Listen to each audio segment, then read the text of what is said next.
Good morning student. मैं इरशाद चौधरी, आपका science teacher.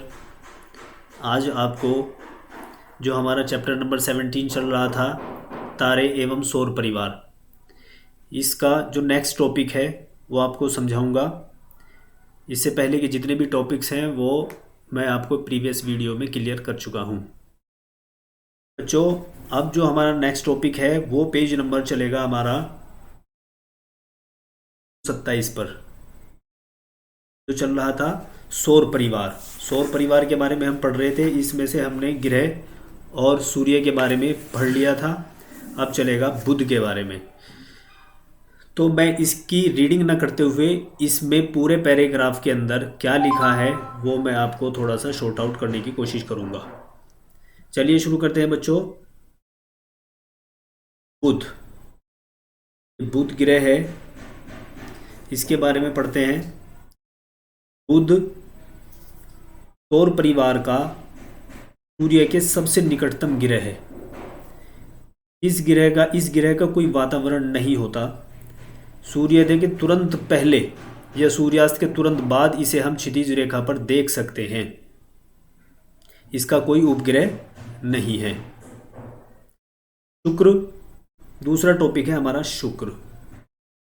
ग्रहों में शुक्र पृथ्वी का सबसे निकटतम ग्रह है। इस ग्रह का वातावरण कार्बन डाइऑक्साइड गैस का बना हुआ है।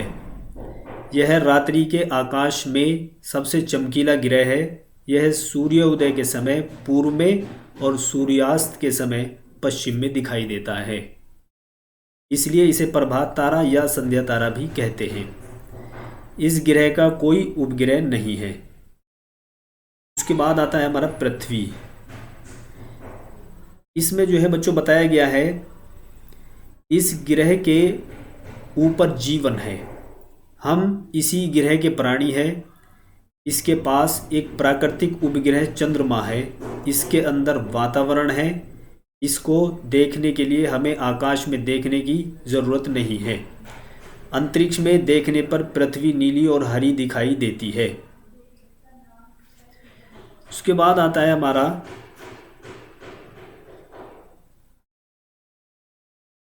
मंगल। मंगल ग्रह हल्का लाल रंग का प्रतीत होता है, इसलिए इसे लाल ग्रह भी कहते हैं। इसके दो छोटे प्राकृतिक उपग्रह फोबोस और डेमोस हैं। इस ग्रह पर भी वातावरण है। उसके बाद है हमारा बच्चों बृहस्पति। यह हमारे सौर परिवार का सबसे बड़ा ग्रह है। इस ग्रह के अंदर 1331 पृथ्वी समा सकती है। इस ग्रह के अंदर 1331 पृथ्वी समा सकती है बच्चों। यह ग्रह गैसों से बना हुआ है। इसके बहुत सारे प्राकृतिक उपग्रह हैं। अभी तक हमें इसके 79 प्राकृतिक उपग्रहों का पता चला है। ठीक है बच्चों। के बाद है हमारा शनि। शनि ग्रह और सौर परिवार का इकलौता ऐसा ग्रह है जिसके छल्ले हैं। इसे चारों तरफ बहुत सारे पत्थर घूम रहे होते हैं जो हमें छल्लों के समान दिखाई देते हैं। यह ग्रह गैसों का बना हुआ है। इसके ऊपर कोई ज़मीन नहीं है। अब तक शनि ग्रह के खोजे गए उपग्रह सबसे ज़्यादा है। इनकी संख्या लगातार बढ़ रही है। उसके बाद चलते हैं बच्चों यूरेनस तथा नेपट्यून। यूरेनस के बारे में मैं थोड़ा सा शॉर्ट आउट करूंगा। यह ग्रह सूर्य से बहुत दूर होने की वजह से बर्फ से जमा हुआ है। इसी वजह से यह हमें सफ़ेद दिखाई पड़ता है। बहुत दूर होने की वजह से इसके उपग्रहों की संख्या हमें सही से पता नहीं है। उसके बाद आता है इसी का सेकंड नेपट्यून, जो ये आप देख रहे हैं नेपट्यून। यह हमारे सौर परिवार का सबसे आखिरी ग्रह है। यह ग्रह भी सूर्य से बहुत दूर है। यह हमें नीले रंग का दिखाई देता है। इसके बाद जो है बच्चों हम पढ़ेंगे सौर परिवार के कुछ अन्य सदस्य। सौर परिवार के कुछ अन्य सदस्य ग्रहों के अतिरिक्त सूर्य की परिक्रमा करने वाले कुछ अन्य पिंड भी है, ये भी सौर परिवार के सदस्य हैं। आइए इनमें से कुछ के विषय में जानकारी प्राप्त करें। जैसे हमारा शूद्र ग्रह है, इसके बारे में मैं बताऊंगा आपको। मंगल और बृहस्पति ग्रह के बीच में बहुत सारे पत्थर घूम रहे हैं। इन्हीं पत्थरों को हम शूद्र ग्रह कहते हैं। इन पत्थरों की बनी पट्टी को शूद्र ग्रह पट्टी कहा जाता है।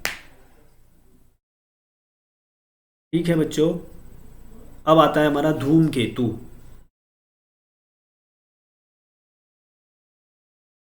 धूमकेतु भी हमारे सौर परिवार का एक हिस्सा है। धूमकेतु की एक लंबी सी पूंछ होती है। यह पूरे बर्फ से पिघलने की वजह से बनती है, जो कि काफ़ी लंबी होती है। यह पत्थर हमारे सौर परिवार के बाहरी हिस्सों के अंदर के हिस्से में आ जाते हैं और हमें यह दिखाई पड़ते हैं। ठीक है बच्चों, नेक्स्ट टॉपिक है हमारा उल्काएं तथा उल्कापिंड। उल्काएं तथा उल्कापिंड के बारे में हम पढ़ते हैं। वे खगोलीय पिंड जो हमारे पृथ्वी के वातावरण में प्रवेश कर जाते हैं और घर्षण की वजह से जलने शुरू होते हैं, उन्हें हम उल्काएं कहते हैं। लेकिन उनमें से कुछ पत्थर पृथ्वी की ज़मीन पर टकरा जाते हैं, जिन्हें हम उल्कापिंड कहते हैं। हर रोज़ पृथ्वी के वातावरण में लाखों की संख्या में उल्काएं आती हैं और बहुत ही कम उनमें से पृथ्वी की ज़मीन तक पहुंच पाती हैं। ठीक है बच्चों, नेक्स्ट टॉपिक होगा इसका कृत्रिम उपग्रह। कृत्रिम उपग्रह वे उपग्रह जो प्रकृति ने हमें नहीं दिए, इसको इंसानों ने बनाया है और अब यह उपग्रह पृथ्वी का चक्कर लगा रहे हैं या किसी और ग्रह का। इन्हें हम कृत्रिम उपग्रह कहते हैं।